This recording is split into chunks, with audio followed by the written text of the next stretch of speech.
तृतीयंक उर्वशी।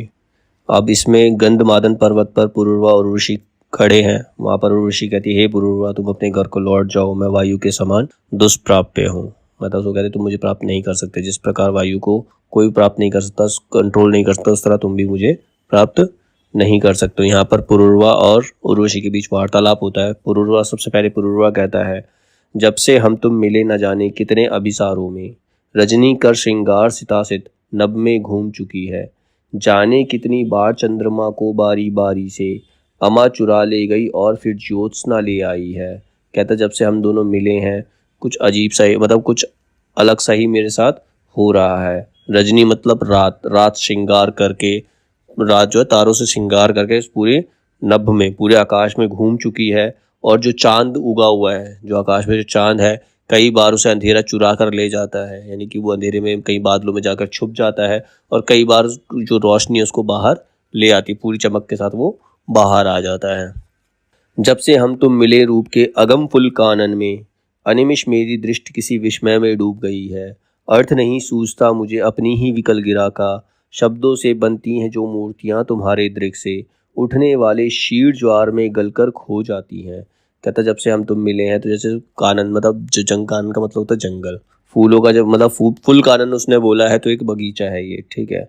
तो यहाँ पर मेरी आंखें जो है, मुझे अपनी आंखों पर भरोसा नहीं होता, मैं क्या देख रहा हूँ, मेरी आंखों को क्या दिखाई दे रहा है, मैं क्या क्या कल्पनाएं कर रहा हूँ। जब भी मैं तुम्हारी आंखों में देखता हूँ अलग सी कल्पना में डूब जाता हूँ, ठीक है। और जो मेरे मन में विचार उठते हैं वो मेरे ही मन के ज्वार में मिलकर खो जाते हैं। खड़ा सिहरता रहता मैं आनंद विकल उर तरसा, जिसकी डालों पर प्रसन्न गिलहरियां किलक रही हों, या पत्तों में छिपी हुई कोयल कूजन करती हूँ। कहता मैं एकदम से कांप जाता हूँ, खड़े खड़े कांप जाता हूँ आनंद से, खुशी से।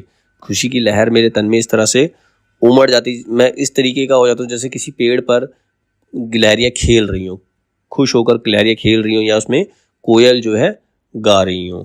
उस तरु के समान मेरी अवस्था हो गई है, उस पेड़ के समान मेरी अवस्था है। उर्वशी। अब उर्वशी कहती है, जब से हम तुम मिले न जाने क्या हो गया समय को, लय होता जा रहा मरुगति से अतीत ग्रहवर में, किंतु हाय जब तुम्हें देख मैं सुरपुर को लौटी थी, यही काल अजगर समान प्राणों पर बैठ गया था। उदित सूर्य नभ से जाने का नाम नहीं लेता था, कल्प बिताए बिना न हटती थी वे काल निशाएं। अब उर्वशी कहती जब से हम तुम मिले, मेरी हालत भी कुछ ऐसी ही है।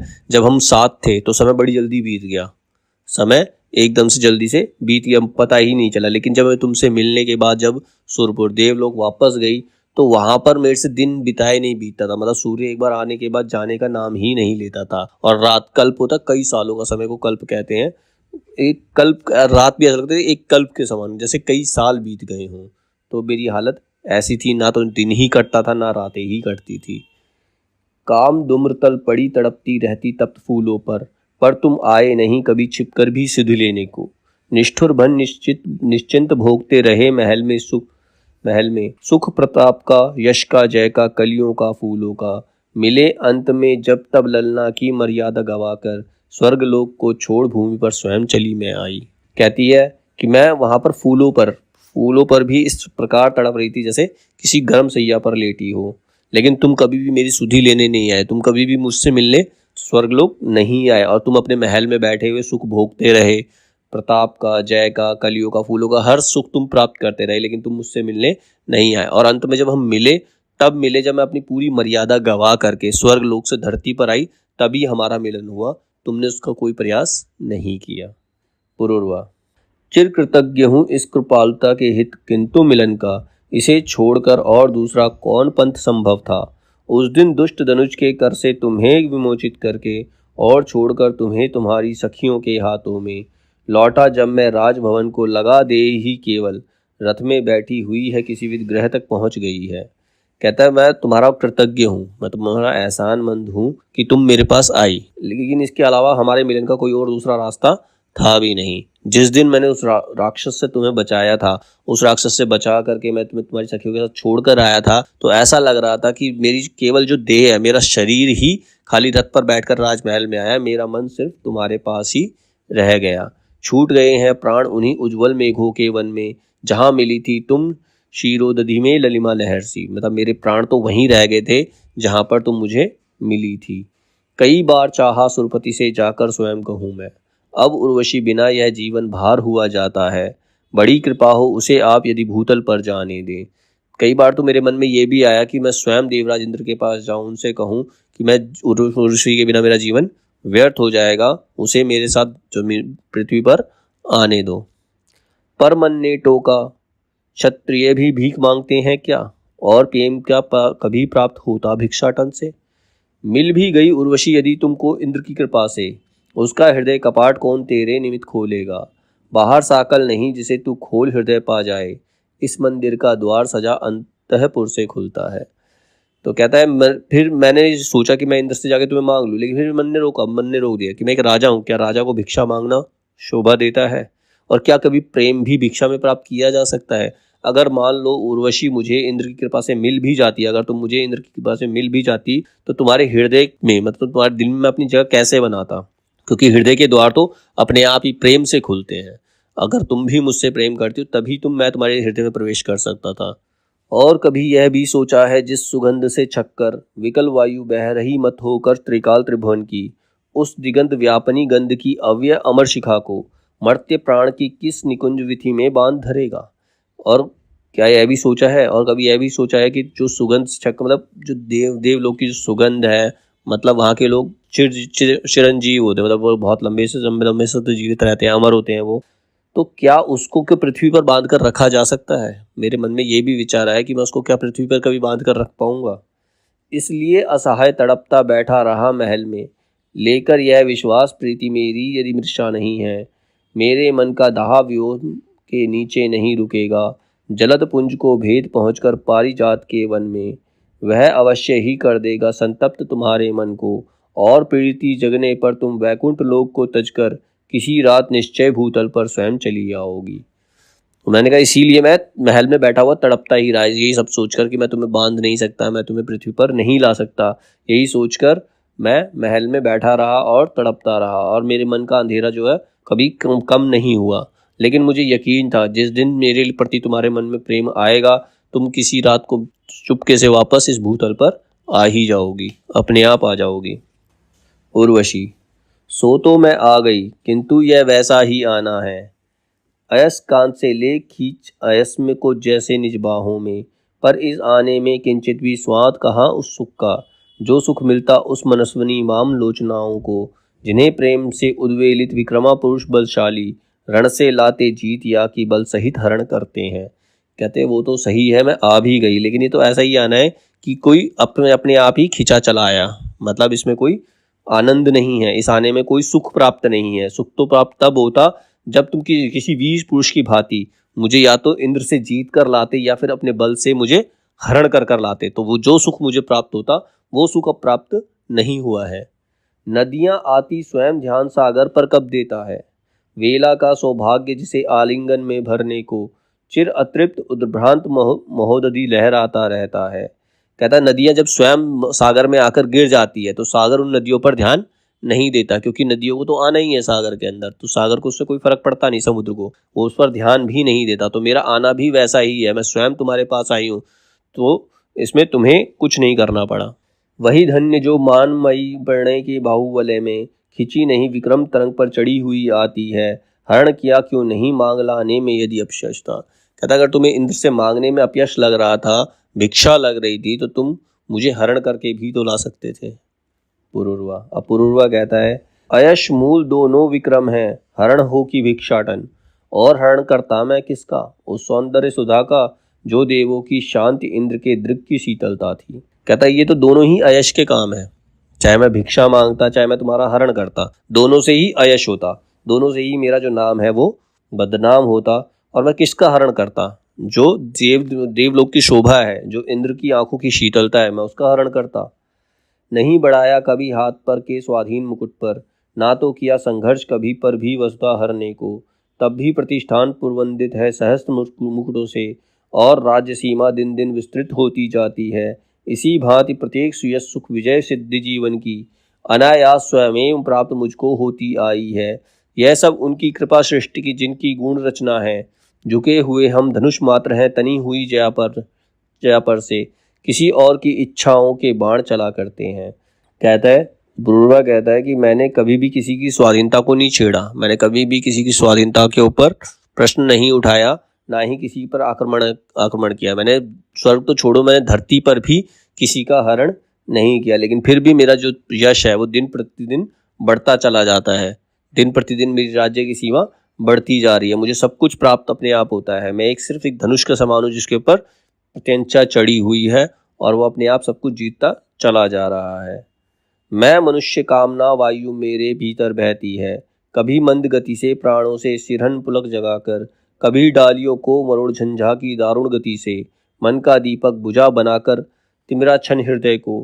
किंतु पुरुष क्या कभी मानता है तम के शासन को, फिर होता संघर्ष तिमिर में दीपक फिर जलते हैं। कहता मैं मनुष्य हूँ, कामना वायु मेरे अंदर भी बहती है, मेरे अंदर भी कामना है, मेरे अंदर भी इच्छाएं हैं। वो कभी इच्छा मंद गति से चलती है तो कभी तेज गति से चलती है, कभी मुझे झंझोड़ती है, कभी अंधेरा मनुष्य के ऊपर भारी हो जाता है, लेकिन जो मनुष्य है वो कभी भी अंधेरे के शासन को नहीं मानता। वो फिर से उसमें दीपक जलाने का प्रयास करता है और उस अंधेरे को दूर करने के लिए दीपक जला ही देता है। रंगों की आकुल तरंग जब हमको कस लेती है, हम केवल डूबते नहीं ऊपर भी उतराते हैं। पुंडरीक के सदृश मृत्यु जल की जिसका जीवन है, पर तब भी रहता अलिप्त जो शलील और करदम से, नहीं इत्र इच्छाओं तक ही अनासक्ति सीमित है, उसका किंचित स्पर्श प्रणय को भी पवित्र करता है। कहता है जो हमारे मन की कामनाएं हैं ये हमारे मन के प्रणय मतलब प्रेम को भी पवित्र कर देती है। मनुष्य मतलब अपने इच्छा से कुछ भी कर सकता है, कहने का उसका यही तात्पर्य है। उर्वशी, यह मैं क्या सुन रही देवताओं के जग से चलकर, फिर मैं क्या फंस गई किसी सुर के बाहुवलय में। अंधकार की मैं प्रतिमा हूँ, जब तक हृदय तुम्हारा तिमिरग्रस्त है तब तक ही मैं उस पर राज करूंगी, और जलाओगे जिस दिन बुझे हुए दीपक को, मुझे त्याग दोगे प्रभात में रजनी की माला सी। अब वो ऋषि चौंक कर कहती है मैं क्या सुन रही हूँ, मुझे मैं कहाँ आ गई हूँ, जो देवता है तुम भी देवताओं जैसी बातें कर रहे हो, मैं देवताओं को छोड़कर किस वजह कहाँ आकर फंस गई हूँ। तुम्हारे हिसाब से मैं अंधकार की प्रतिमा हूँ, जिस दिन तुम्हारे मन में ज्योति जलेगी उस दिन तुम मुझे त्याग दोगे। यह विधुन में स्पर्श तिमिर है पाकर जिसे त्वचा की, नींद टूट जाती रोमों में दीपक बल जल उठते हैं। वह आलिंगन अंधकार है जिसमें बंद कर जाने पर हम प्रकाश में महासिंधु में उतराने लगते हैं। और कहोगे तिमिरशूल उस चुंबन को भी जिससे जड़ता की ग्रंथियां निकल तन मन की खुल जाती हैं। तुम मुझे अंधकार कह रहे हो जिसे छू कर तुम्हारे मन में अनेक इच्छाएं जग रही हैं, और मेरे चुंबन को भी क्या तुम अंधकार का कांटा कहोगे जिसे तुम्हारे सारे तन मन की जड़ता को खोल कर रख दिया है, तुम्हें सक्रिय कर दिया, निष्क्रिय से सक्रिय कर दिया है। यह भी कैसी दुविधा, देवता गंधों के घेरे से निकल नहीं मधुपूर्ण पुष्प का चुंबन ले सकते हैं, और दे धर्मी नर फूलों के शरीर को तजकर ललचाता है दूर गंध के नभ में उड़ जाने को। कहती कैसी दुविधा है, जो देवता है वो केवल खुशबू ले सकते हैं, केवल गंध ले सकते हैं, उसको चूम नहीं सकते, चुंबन पुष्पों को चूम नहीं सकते।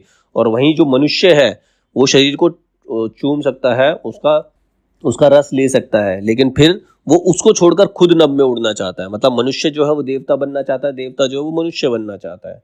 ये कैसी दुविधा है। अनाशक्ति तुम कहो किंतु उस दुविधाग्रस्त मानव की झांकी तुम में देख मुझे जाने क्यों भय लगता है। तन से मुझको कसे हुए अपने दृढ़ आलिंगन में, मन से किंतु विष्णु तुम दूर कहाँ चले जाते हो। बरसा कर पीयूष प्रेम का आंखों से आंखों में, मुझे देखते हुए कहाँ तुम जाकर खो जाते हो। कभी कभी लगता है तुमसे जो कुछ भी कहती हूँ, आयस उसका नहीं शब्द केवल मेरे सुनते हो। कहती मैं तुम मुझे अपने आलिंगन में भरकर, तुम मुझे अपनी बाहों में भरकर कैसी बातें कर रहे हो। तुम मुझे फिजिकली मेरे साथ हो, तुम मेरे साथ हो, तुम मेरे पास हो, लेकिन तुम्हारा मन कहीं और है, तुम्हारा मन यहाँ है ही नहीं। तुम्हारा मन देवता बनने में लगा हुआ है। मुझे समझ नहीं आता कि तुम मेरे केवल शब्द ही सुन रहे हो, उनका मतलब तुम नहीं समझ पा रहे हो, मेरे शब्दों का अर्थ तुम नहीं निकाल पा रहे हो। क्षण में प्रेम अगाध सिंधु हो जैसे आलोड़न में, और पुनः वह शांति नहीं जब पत्ते भी हिलते हैं। अभी दृष्टि युग युग के परिचय से उत्फुल्ल हरी सी, और अभी यह भाव गोद में पड़ी हुई मैं जैसे युवती नारी नहीं प्रार्थना कोई कविता हूँ। समित वहिनी शुर की शीतलता तो अज्ञात नहीं है, पर ज्वलंत नर पर किसका यह अंकुश लटक रहा है। छक्कर देता उसे नहीं पीने जो रस जीवन का, ना तो देवता सदृश गंध नभ में जीने देता है। तो कहते हैं क्षण में प्रेम आघात, मतलब ये मनुष्य कैसा जीव है, एक क्षण में तो इतना प्रेम दिखाता है और दूसरे क्षण वो इतना शांत हो जाता है कि पत्ते तक नहीं हिलते हैं। मुझे समझ नहीं आ रहा है कि मैं कहाँ आ गई हूँ, किसकी गोद में आ गई हूँ। ऐसा लगता है कि मैं नारी नहीं, कोई प्रार्थना या कविता हूँ जिसे सिर्फ महसूस कर रहा है। देवताओं का समझ में आता है कि उनकी एक मर्यादा होती है, लेकिन मनुष्य पर, इस ज्वलंत नर पर किसका अंकुश है जो उसे जीवन का रस नहीं पीने देता? ये उसका मन है जो कि देवता बनने के लिए तत्पर है। पुरुरवा, कौन है अंकुश, इसे मैं भी नहीं पहचानता हूँ, पर सरोवर के किनारे कंठ में जो जल रही है उस त्रषा उस वेदना को जानता हूँ। आग है कोई नहीं जो शांत होती और खुलकर खेलने से भी निरंतर भागती है। ये अंकुश कैसा, ये मैं भी नहीं जानता, लेकिन ऐसा लगता है कि सरोवर के किनारे कोई बैठा है और जल रहा है। मेरे मन में एक वेदना सी है, एक अलग प्रकार की वेदना है। ऐसी आग है जो शांत होती नहीं है और मुझे खुलकर खेलने भी नहीं देती, खुलकर प्रेम भी नहीं करने देती। रूप का रसमय निमंत्रण या कि मेरे ही रुद्र की वहिनी मुझको शांति से जीने ना देती। हर घड़ी कहती उठो, इस चंद्रमा को हाथ से धर कर निचोड़ो, पान कर लो यह सुधा, मैं शांत होंगी अब नहीं आगे कभी उद्भ्रांत होंगी। कहता एक रूप है, एक तुम उर्वशी जो रूप है, तुम मुझे निमंत्रण दे रही हो और वहीं मेरे रुधिर की वहिनी, मतलब मेरे रुधिर मतलब रक्त, रक्त की आग मुझे शांति से नहीं जीने देती। मेरे अंदर एक अजीब सी हलचल है। हर घड़ी मुझे कहती है कि खड़े हो जाओ, उस चंद्रमा को पकड़ो और निचोड़ दो, और उसकी सुधा, सुधा मतलब अमृत का पान कर लो तो मैं शांत हो जाऊंगी और फिर उसके बाद कभी भी उद्भ्रांत नहीं होंगी। किंतु रस के पात्र ज्यों ही लगाता हूँ अधर को, घूंट या दो घूंट पीते ही ना जाने किस अतल से नाद यह आता, अब अभी तक ना समझा। कहता है मैं इसको लेकर जैसे ही इसका पान करना चाहता हूँ, जैसे इसको ग्रहण करना चाहता हूँ, एक दो घूंट पीता हूँ, उसके बाद अंदर से पता नहीं कैसी अजीब सी हलचल होती है जो मुझे अभी तक समझ में नहीं आ रही है। दृष्टि का जो पेय है वह रक्त का भोजन नहीं है, रूप की आराधना का मार्ग आलिंगन नहीं है।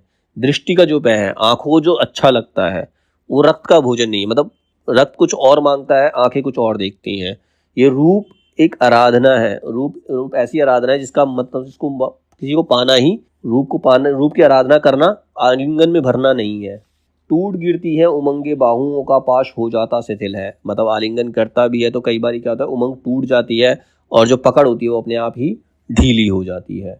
अप्रतिभिब मैं भी उसी दुर्गम जल्दी में डूब जाता, फिर वही उदिन चीक चिंतन, फिर वही प्रछा निरंतन। रूप की आराधना का मार्ग आलिंगन नहीं तो और क्या है, स्नेह का सौंदर्य को उपहार रस चुंबन नहीं तो और क्या है। मतलब फिर मेरे मन में वही चीजें उठती हैं कि रूप की आराधना का मार्ग आलिंगन नहीं है तो क्या है, किसी को मतलब रूप की आराधना करना है, अगर मैं उसको बाहों में ले रहा हूँ, अगर वो उसका मार्ग नहीं है तो फिर उसका मार्ग क्या है? स्नेह, स्नेह का सौंदर्य, स्नेह का सौंदर्य, अगर किसी को सौंदर्य से अगर तुम्हें प्रेम है तो अगर उसका चुंबन नहीं करोगे तो उसके लिए और क्या रास्ता है, और क्या कर सकते हैं? रक्त की उत्तम लहरों की परिधि के पार कोई सत्य हो तो चाहता हूँ भेद उसका जान लूँ। पथ हो सौंदर्य की आराधना का व्योम में यदि शून्य की उस रेखा को पहचान लो। कहता मेरे मन में ऐसा है कि अगर इन जो रक्त की उत्तम लहरें हैं उसके पार भी अगर कोई सत्य है तो मैं उसका भेद जानना चाहता हूँ। मेरे मन के अंधकार से ऊपर उठकर मैं उस शून्य की रेखा को पहचानना चाहता हूँ कि एक मनुष्य कहाँ तक जा सकता है। पर जहाँ तक भी उड़ू इस प्रश्न का उत्तर नहीं है। मृति महाद आकाश में ठहरे कहाँ पर, शून्य है सब और नीचे भी से नहीं संतोष। मिट्टी के हृदय से दूर होता ही कभी अंबर नहीं है। इस व्यथा को झेलता आकाश की निस्मितता में घूमता फिरता विकल विभ्रांत पर कुछ भी ना पाता। कहता है मेरे प्रश्नों के उत्तर मुझे नहीं मिलते, मैं शून्य के पार भी चला गया तो उसका कोई उत्तर नहीं है। ना तो ऊपर ही संतोष है, ना नीचे पृथ्वी पर ही संतोष है। ये व्यथा मैं झेलता आ रहा हूँ, पूरे आकाश में मैं घूमता रहा फिरता रहा, लेकिन मेरे प्रश्नों का उत्तर मुझे नहीं मिलता है। प्रश्न को करता गगन की शून्यता में गूंज कर सब और मेरे ही स्वर्ण में लौट आता। मैं जब अपने प्रश्नों को लेकर आकाश में घूम रहा हूँ तो वो गूंज गूंज कर वो प्रश्न वापस मेरे पास ही आ जाते, उसका कोई उत्तर मुझे नहीं मिलता है। और इतने में मही का गान फिर देता सुनाई, हम वही जग है जहाँ पर फूल खिलते हैं। दूब है सैया हमारे देवता की, पुष्प के वे कुंज मंदिर है, जहाँ शीतल हरित एकांत मंडप में प्रकृति के कंटकित युवती युवक स्वच्छंद मिलते हैं। फिर वापस मैं धरती पर ही लौट जाता हूँ जहाँ पर फूल खिलते हैं और जिस पे हम देवताओं को पूजते हैं। तो यहाँ ये वही पृथ्वी है जहाँ पर युवक और युवती स्वच्छंद, स्वच्छंद मतलब बिना किसी रोक टोक के मिल सकते हैं। इन कपोलों की ललाई देखते हो और अधरों की हंसी यह कुंद सी जूही कली सी, गौर चंपक यष्टि यह देह सतत पुष्पाभरण से, स्वर्ण की प्रतिमा कला के स्वप्न सांचे में ढली सी। अब इसमें वो उर्वशी के बारे में बता रहा है इनको, वो उसकी लाली को देखकर, उसके रूप को देख करके वो बोलता है, यह तुम्हारी कल्पना है प्यार कर लो, रूप सी नारी प्रकृति का चित्र है सबसे मनोहर। ओ गगनचारी यहाँ मधुमास छाया है, पृथ्वी पर उतरो, कमल कपूर कुमकुम से कुटुज से इस अतुल्य सौंदर्य का श्रृंगार कर लो। कहता है ये तुम्हारी कल्पना है तो तुम प्रेम कर सकती हो। रूपसी नारी वगैरह, रूपसी नारी जो है वो प्रकृति का ही चित्र है जो सबसे ज्यादा मनोहर होता है। ओ गगनचारी, उसको कहता है गगन में रहने वाली, यहाँ पृथ्वी पर मधुमास छाया है, प्रेम का सीजन है, मधुमास मतलब प्रेम का सीजन, तो भूमि पर उतरो, अपना श्रृंगार करो। गीत आता है मही से या कि मेरे ही रुधिर का राग यह उठता गगन में, बुलबुलों सी टूटने लगती मधुर स्मृतियां हृदय में। याद आता है मदिर उल्लास में फूला हुआ वन, याद आते हैं तरंगित अंक के रोमांच कंपन, स्वर्ण स्वर्णा वल्लरी में फूल खिलते से हुए सुमुख। याद आता है निशा के ज्वार में उन्माद का सुख, कामनाएं प्राण को हिलकोरती हैं, चुंबनों में चिन जग पड़ते त्वचा में, फिर किसी का स्पर्श पाने को तृषा चित्कार करती है। तो वही कह रहा है कि ये सारी चीजें हैं, वो उससे कहता है आकर श्रृंगार कर लो। गीत ये मही का मतलब पृथ्वी का गीत है, या मेरे अंदर रक्त का राग है जो गगन में उठ रहा है, मेरे मन में बुलबुले से फूट रहे हैं और यादें मेरे हृदय में आती जा रही हैं। तो कहता है मेरा जो मन है वापस तुमसे मिलने को तड़प रहा है। मैं न रुक पाता कहीं, फिर लौट आता हूँ पिपासित, शून्य से साकार सुषमा के भुवन में, युद्ध से भागे हुए उस वेदना विवल युवक सा, जो कहीं रुकता नहीं, बेचैन जा गिरता गुंठित, तीर सा सीधे प्रिया की गोद में। तो अब उसकी हालत फिर से वैसी ही हो गई है कि वो ऐसा लग रहा है कि युद्ध से भागकर अपनी प्रेमिका की गोद में जाकर गिर जाता है। चूमता हूँ धूप को, जल को, प्रसूनो पल्लवों को, वल्लरी की बाह भर उर्से लगाता हूँ, बाल कोसा मैं तुम्हारे वक्ष में मुंह को छिपाकर नींद की निस्तब्धता में डूब जाता हूँ। कहता मैं तुम्हारे गले से लगकर तुम में डूब जाना चाहता हूँ, एक बालक के समान, जैसे बालक अपनी माँ के वक्षस्थल से लगकर डूब सो जाता है, उसी प्रकार से मैं भी सोना चाहता हूँ। नींद जल का स्रोत है, छाया सघन है, नींद श्यामल मेघ है, शीतल पवन है, किंतु जगकर देखता हूँ कामनाएं वर्तिकासी बल रही हैं। जिस तरह पहले पिपासा से विकल थी, प्यास से आकुल अभी भी जल रही है। रात भर मानो उन्हें दीपक सदृश चलना पड़ा हो, नींद में मानो किसी मरुदेश में चलना पड़ा हो। फिर जब वो जगता है तो उसकी कामनाएं हैं, जो उसके अंदर की कामनाएं वो फिर से जग जाती है, वो फिर से उससे प्रेम करना चाहता है, उसके अंदर प्रेम की जो प्यास है वापस जग जाती है। उसे ऐसा लगता है कि पूरी रात वो किसी रेगिस्तान में ही चलता रहा हो, प्रेम पाने के लिए, प्रेम रूपी जल को पाने के लिए पूरी रात किसी मरुस्थल में चल रहा हो, ऐसा लग रहा था।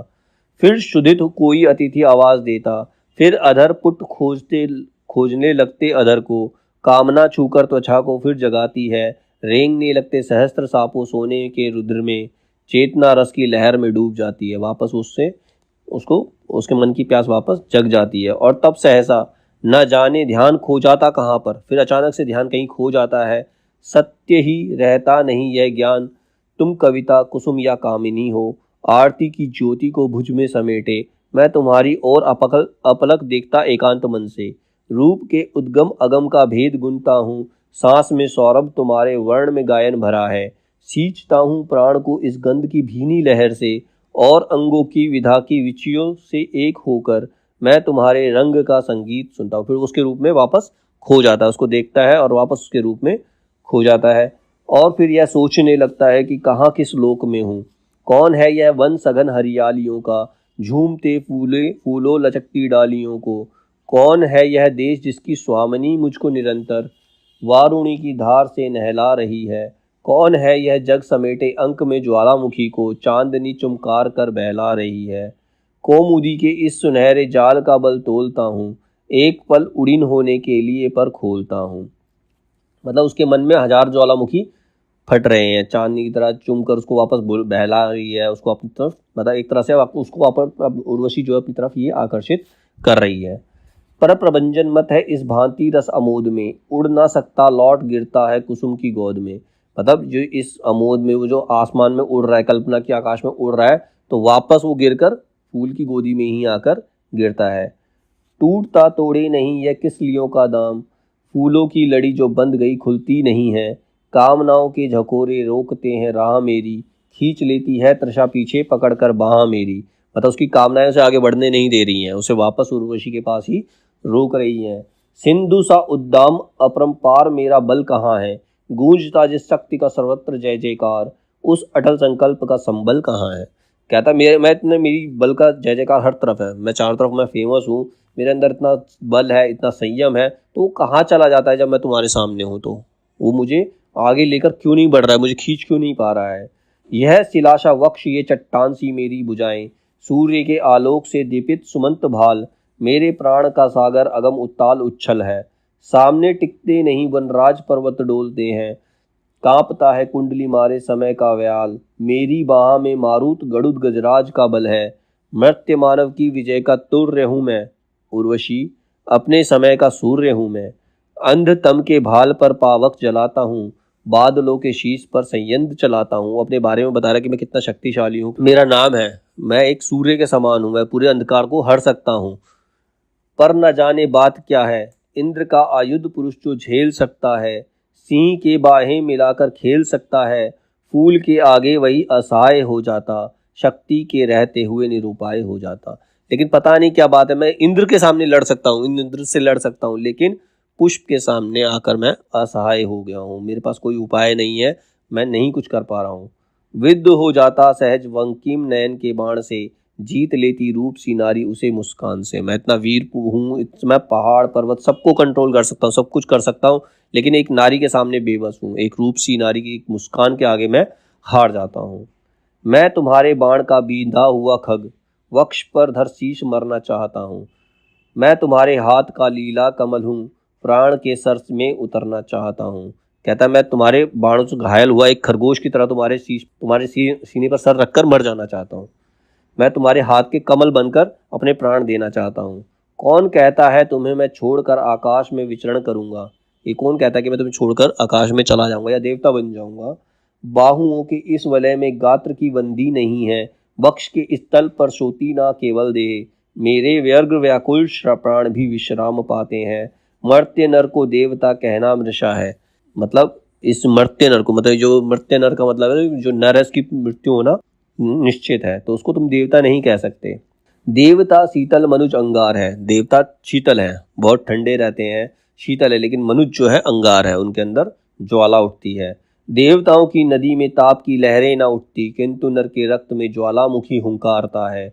घूर्णियां चिंगारियों की नाचती हैं, नाचते उड़कर दहन के खंड पातों में हवा में, मानवों का मन गले पिघले अनल की धार है। देवताओं के मन बिल्कुल शांत होते हैं, लेकिन जो मनुष्य का मन है उसके अंदर ज्वालामुखी घूमता है, वो सब कुछ जला सकता है, वो एक आग की धार के समान है। चाहिए देवत्व पर इस आग को धर दूं कहाँ पर, कामनाओं को विसर्जित व्योम में कर दूं कहाँ पर। मुझे देवत्व चाहिए, लेकिन जो मेरे मन की आग है, मेरे मन की जो व्यथा है और मेरी जो कामनाएं हैं, उनको कहाँ विसर्जित करूं, उनको कहाँ रख के आऊं। वहीनी का बेचैन यह रसकोश बोलो कौन लेगा, आग के बदले मुझे संतोष बोलो कौन देगा। मेरे अंदर ये जो आग जल रही है, ये इसको कौन लेगा, मेरे अंदर की जो बेचैनी है, मेरे अंदर की जो चीज़ें हैं, ये कौन लेगा अगर मैं देवता बन भी गया तो, और मैं इसके बदले मुझे संतोष कौन देने आएगा, संतुष्टि मुझे प्राप्त नहीं होगी। फिर दिशाएं मौन फिर उत्तर नहीं है, फिर से सारी दिशाएं, इस प्रश्न का उत्तर तो किसी के पास है ही नहीं। प्राण की चिरसंगनी यह वहिनी, इसको साथ लेकर भूमि से आकाश तक चलते रहो, मर्त्य नर का भाग्य, जब तक प्रेम की धारा ना मिलती आप अपनी आग में जलते रहो। बताइए मनुष्य का जीवन ही ऐसा है कि ये धरती से लेकर आकाश तक चलता रहेगा, लेकिन ये मनुष्य का भाग्य है, उसे जब तक चलना है, जब तक उसे प्रेम की धारा नहीं मिलती, जब तक उसे प्रेम की धारा नहीं मिलेगी, उसे इस आग में जलना ही होगा। एक ही आशा मरुस्थल की तपन में, जो सजल कादम बनी सिर पर तुम्हारी छां है, एक ही सुख है उस स्थल से लगा हूँ, ग्रीव के नीचे तुम्हारी बाह में। इन प्रफुल्लित प्राण पुष्पों में मुझे शाश्वत शरण दो, गंध के इस लोक को बाहर न जाना चाहता हूँ, मैं तुम्हारे रक्त के कण में समाकर प्रार्थना के गीत गाना चाहता हूँ। कहता मैं तुम्हारे हृदय से लगकर ही रहना चाहता हूँ, मुझे कहीं और नहीं जाना, मैं तुम्हारे ही प्राणों का गीत बनकर रहना चाहता हूँ। अब उर्वशी कहती है, तो सारा कहा इसने पुरुरवा ने। उर्वशी कहती है, स्वर्ण दी सत्य ही वह जिसे उर्मिया नहीं खरताप नहीं, देवता शेष जिसके मन में कामना, द्वंद्व परिताप नहीं। पर ओ जीवन के चटुल वेग, तू होता क्यों इतना कातर। तू पुरुष तभी तक गरज रहा, तब तक भीतर यह वैश्वानर। मतलब तू पुरुष तब तक ही है जब तक तेरे अंदर ये कामनाएं हैं। जिस दिन ये कामना खत्म होगी तो तू मनुष्य नहीं रह पाएगा। जब तक यह पावक शेष, तभी तक सखा मित्र त्रिभुवन तेरा। चलता है भूतल छोड़, बादलों के ऊपर चंदन तेरा। जब तक यह पावक शेष, तभी तक सिंधु समादर करता है। अपना मस्तक मणि रत्न कोश चरणों पर लाकर धरता है। पत नहीं रोकते सिंह, राह देती है सगंध अरण्यानी। तब तक ही शीश झुकाते हैं सामने प्रांशु पर्वतमानी। सुरपति तब तक ही सावधान रहते बढ़कर अपनाने को। अप्सरा स्वर्ग से आती है अधरों का चुंबन पाने को। तुम्हारे मन में जो आग है, ये जो तुम्हारी आग कामना है, तब तक ये तुम्हारे अंदर है, तब तक ही तुम सबके ऊपर भारी हो। ये जो अप्सराएं हैं, ये एक चुंबन पाने के लिए ही, मनुष्य का प्रेम पाने के लिए ही स्वर्ग से धरती पर आती है, क्योंकि वो सुख उन्हें स्वर्ग में प्राप्त नहीं होता है, इसीलिए वो पृथ्वी पर आती हैं। जब तक यह पावक शेष, तभी तक भाव द्वंद्व के जगते हैं। बारी बारी से मही स्वर्ग दोनों ही सुंदर लगते हैं। मरघट की आती याद, तभी तक पुल्ल प्रसूनवनों में। सूने शमशान को देख चमेली जूही फूलती है मन में। सैया की याद, तभी तक देवालय में मुझ तुझे सताती है। और शयन कक्ष में मूर्ति देवता की मन में फिर जाती है। कहते जब तक ये पावक तेरे मन में, जब तक तेरे मन में ये आग है, तभी तक ही तेरे द्वंद्व है, तब तक ही तेरे को ये धरती और स्वर्ग दोनों ही अच्छे लगते हैं। धरती पर रहकर धरती का सुख, स्वर्ग में रहकर स्वर्ग का सुख, तभी तक दोनों अच्छे लगते हैं। किल्बिष मल का लेश नहीं, यह सिला शुभ्र पावक केवल। जो किए जा रहा तुझे दग्ध क्षण क्षण और अधिक उज्ज्वल। जितना ही यह घर अनल ज्वार शोणित में उमह उबलता है, उतना ही यौवन अग्रुदीप्त कुछ और धधक कर जलता है। मैं इसी अग्र की ताप तप्त मधुमयी गंध पीने आई। निर्जीव स्वर्ग को छोड़ भूमि की ज्वाला में जीने आई। मेरे हिसाब से जो स्वर्ग है वो निर्जीव है, वहां पर कुछ रस नहीं है, वही रस लेने में पृथ्वी पर आई हूँ। जो तुम्हारे मन की आग है, ये जो तपन है, इसी तपन की वजह से मैं इस पृथ्वी पर आई हूँ। बुझ जाए मृत्तिका अनल, स्वर्गपुर का तू इतना ध्यान न कर। जो तुझे दीप्ति से सजती है, उस ज्वाला का अपमान न कर। तेरे मन की आग बुझ जाए, मतलब स्वर्ग का इतना ध्यान ना कर, तेरे मन की आग ही खत्म हो जाए। जब तक तुम्हारे मन में ये आग है, तब तक ही तुम्हारा जीवन है। इस जो मन की आग है, इसका अपमान मत करो। तू नहीं जानता इसे वस्तु जो इस ज्वाला में खिलती है। सुरक्या सुरेश के आलिंगन में ना कभी वह मिलती है। यह विकल व्यग्र विहवल प्रसर, सुर की सुंदरी कहाँ पाए। प्रज्वलित रक्त का मधुर स्पर्श, नभ की अप्सरी कहाँ पाए। ये जो तुम्हारे मन के अंदर ज्वार है, ये जो मन की ज्वाला है, यही ये स्वर्ग की सुंदरियों को भी प्राप्त नहीं है, स्वर्ग की अप्सराओं को भी ये प्राप्त नहीं है, स्वर्ग में रहकर प्राप्त नहीं है। उसी को प्राप्त करने के लिए वे पृथ्वी पर आती हैं। वे रक्तहीन सुचि सौम्य पुरुष, अंबरपुर के शीतल सुंदर। दे उन्हें किंतु क्या दान स्वप्न, जिनके लोहित संतप्त प्रखर। यह तो नर ही है एक साथ, जो शीतल और ज्वलित भी है। मंदिर में साधक व्रती, पुष्प वन में कंदर्प ललित भी है। योगी अनंत चिन्मय, अरूप को रूपायित करने वाला। भोगी ज्वलंत रमणी, सुख का चुंबन अधीर धरने वाला। कहते देवताओं के पास ये सुख नहीं है, ये मनुष्य ही है जो शीतल भी है और ज्वलित भी है, जो अपने मन को शांत भी कर सकता है और उसके मन में ज्वाला भी भड़क सकती है, जो प्रेम भी कर सकता है और साधना भी कर सकता है। ये केवल मनुष्य ही है। मन की असीमता में निबद्ध नक्षत्र पिंड ग्रह दिशाकाश। तन में रश्मिनी की धारा, मिट्टी की मृदु सौंधी सुवास। मानव ही नहीं, अमृत नंदन यह लेख अमर भी है। वह एक साथ जल अनल मृत्युमन, महदंबर शर अक्षर भी है। तू मनुज नहीं देवता, कांति से मुझे मंत्र मोहित कर ले। फिर मनुज रूप धर उठा गाढ़, अपने आलिंगन में भर ले। मैं दो विटपों के बीच मगन नन्ही लतिका सी सो जाऊं। छोटी तरंग सी टूट उर्स्थल के महिद्र पर खो जाऊं। मतलब तुम मनुष्य हो, तुम देवता भी बन सकते हो। तुम केवल मनुष्य नहीं, तुम्हारे अंदर देवता की कांति भी है, देवताओं का रूप भी है। तो मैं तुम पर मोहित हूँ, तुम मुझे अपनी बाहों में भर लो। मैं तुम्हारी बाहों में एक छोटी लता से, जैसे पहाड़ों की बाहों में एक छोटी सी लता डूब जाती है, मैं तुम्हारे अंदर उसी प्रकार से डूब जाना चाहती हूँ। आ मेरे प्यारे त्रिषित श्रांत, अंतर सर में मंजित करके। हर लूंगी मन की तपन चांदनी, फूलों से सज्जित करके। रसमयी मेघमाला बनकर मैं तुझे घेर छा जाऊंगी। फूलों की छां तले अपने अधरों की सुधा पिलाऊंगी। अपने को उसको कहती है, अपना कहती प्यारे मेरे पास आ जाओ, मैं तुम्हें शांति दूंगी, तुम्हारे मन को शांति दूंगी, तुम्हारे मन की जो ज्वाला है उसको मैं शांत करूंगी और अपने होठों से तुम्हें अमृत पिलाऊंगी। पुरुरवा। तुम मेरे बहुरंगे स्वप्न की मणि कुटिम प्रतिमा हो। नहीं मोहती तो हो केवल तन की प्रशंस दुर्टिशी ही, पर गति की भंगिमा लहर से, स्वर से, किंचित से और गूढ़ दर्शन चिंतित भरी उक्तियों से भी। कहता तुम मेरे मन की प्रतिमा हो, तुम मुझे अपनी ओर आकर्षित करती हो, किंतु अनल की दाहकता का यह दर्शन हर सकता है, हर सकते हैं उसे मात्र ये दोनों नयन तुम्हारे, जिनके सुचि निसिम नील नभ में प्रवेश करते ही मन के सारे द्विधा द्वंद्व चिंता भय मिट जाते हैं। वो कहता है ये सही बात है कि तुम्हारे जो नयन है, तुम्हारी जो आंखें हैं, वही मेरे मन का ताप हर सकती है। तुम्हारे पास आते ही मेरे सारी दुविधा जो है वो खत्म हो जाती है। या प्रवाल से अधर दीप्त, जिसका चुंबन लेते ही धुल जाती है शांति, प्राण में पाटल खिल जाते हैं और उमड़ आसुरी शक्ति फिर तन में छा जाती है। किंतु हायरी लहर वहनी की, जिसे रक्त कहते हैं, किंतु हायरी अविच्छिन्न वेदना पुरुष के मन की, कर्पूरित उन्मत्त सुर में इतने रंगीन धुएं में जाने कितनी पुष्पमुखी आकृतियां उतराती हैं। रंगों की यह घटा व्यग्र झंझाका यह मादकता की, चाहे जितनी उड़े बुद्धि पर राह नहीं पाती है। छिपता भी यदि पुरुष कभी क्षण भर में निभृत निलय में, यही वहिनी फिर उसे खींच मधुमन में ले आती है। मतलब जो मेरे मन की वहिनी है, मेरे वहिनी मतलब आग है, मेरे मन की जो आग है वो वापस मुझे तुम्हारे पास ही लेके आती है। तुम्हारे पास मुझे शांति प्राप्त होती है। मैं जैसे ही तुम्हारे पास आता हूँ, तुम्हें अपनी भावों में भरता हूँ, तो मेरे अंदर का जो राक्षस है वो जाग जाता है। प्रेम पाने के लिए वो जाग जाता है।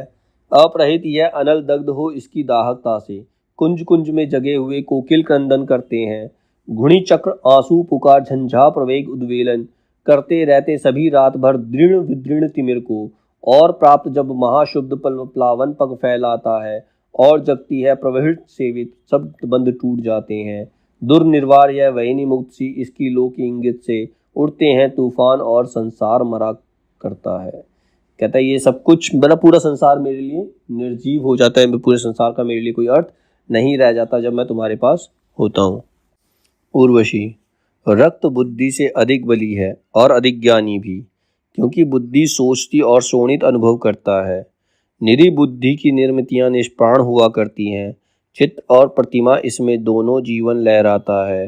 वह सूजों से नहीं पत्र पाषाणों में आया है, कलाकार के अंतर के हिलकोरे हुए रुधिर से। कहते रक्त बुद्धि से अधिक बली होती है, मतलब जो अंदर का रक्त है, हमारे अंदर के रक्त का जो ज्वार है वो बुद्धि से ज़्यादा तेज होता है, ज़्यादा ज्ञानी होता है। क्योंकि बुद्धि केवल सोचती है, उसका अनुभव रक्त ही करता है। हमारा हृदय पीड़ा जो होती है मन को होती है, बुद्धि केवल सोचती है। निरी बुद्धि की निर्मितियां निष्प्राण हुआ करती है, मतलब बुद्धि से जो निर्मित होती हैं वो मूर्तियां जो निर्मित बुद्धि से की जाती है वो उनमें प्राण नहीं होते, वो केवल निष्प्राण ही हो सकती है। कोई चित्र हो, प्रतिमा हो, उसमें जीवन नहीं होता। जब तक उसके अंदर रक्त का संचार नहीं आता तब तक वो एक मूर्ति के समान है। तो जो रक्त है वो बुद्धि से कहीं अधिक बड़ा है। क्या विश्वास करे कोई कल्पना मई इस धी का, अमित वार देती है छलना भेज तीर्थ प्रतीकों को, उस मंदिर की ओर कहीं जिसका अस्तित्व नहीं है। मतलब ये बुद्धि है कि कल्पना है।